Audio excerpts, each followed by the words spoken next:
Tuendelee ama tusiendelee? Nimezungumza.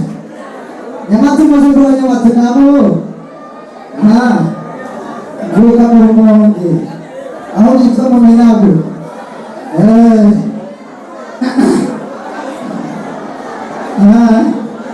Okay. Imeruka nambra yeye. Ujana wasa mrami mara. Ujana wasa mrami mara. Mrami mara. Ande kamu yemani wamechumika. Azali ya makozi na kule. Inse.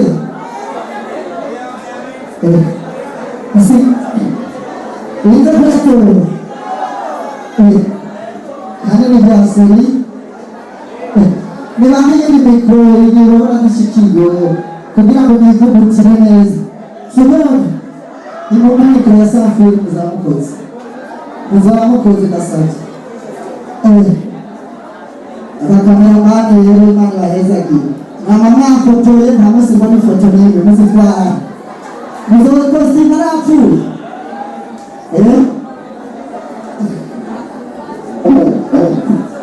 Abantu kurangamira mugata yimo kamera ariko sibona iyo mushira amafoto yanje muzashaka napfuye kandi mbanze bahezaki. Sibona.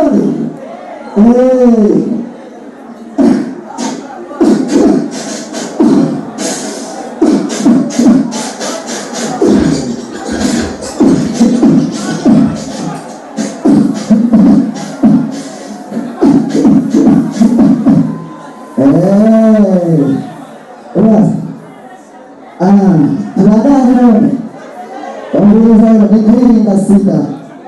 Unapoona angalia mtendo wa msore, unapoona ndio ikaje, ukimbilizo. Sababu ni kazi ukimbilizo. Sababu anapiga ngine ama bomba leo ni kwenda haya kwa kwa sia. Baadaye kontra shoki. Unaanza ushauri ya mabomu. Sababu unaomba yeye kutika kuomba yeye anataka kuomba anataka kujibu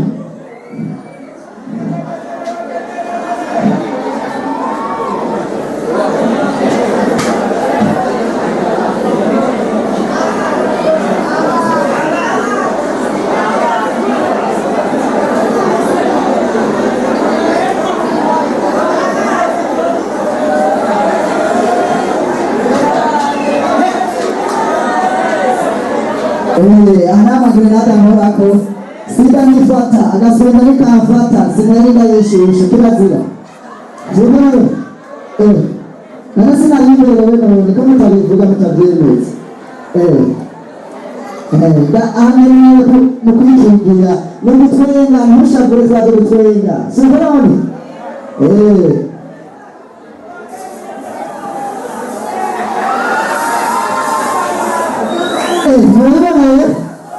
Ayona sita dawaza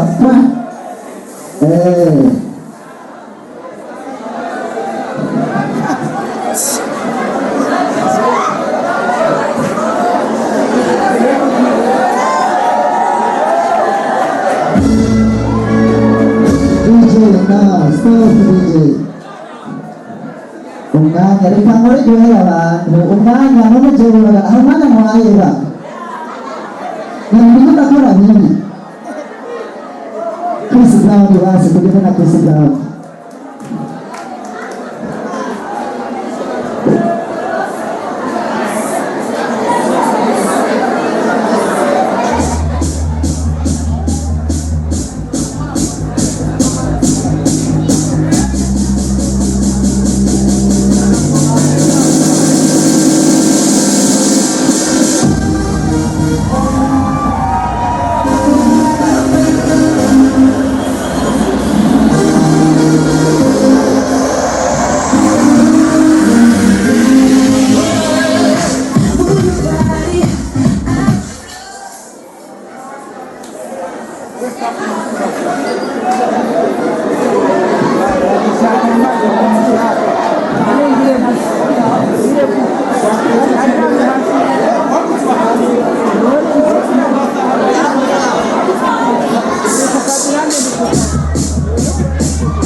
DJ Amburiza Gatamba ibyo muri kumwe ndakora DJ Nyandawe ankurikirane ndabisabye Ngizera yana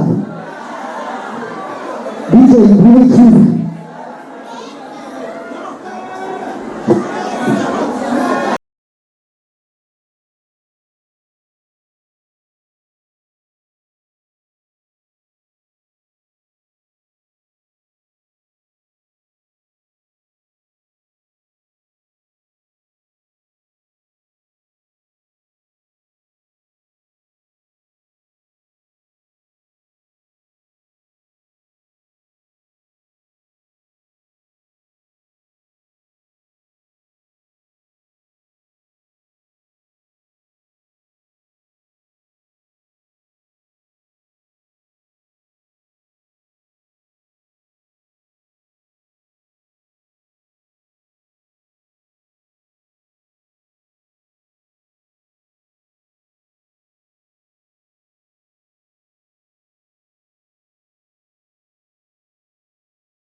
Merci beaucoup.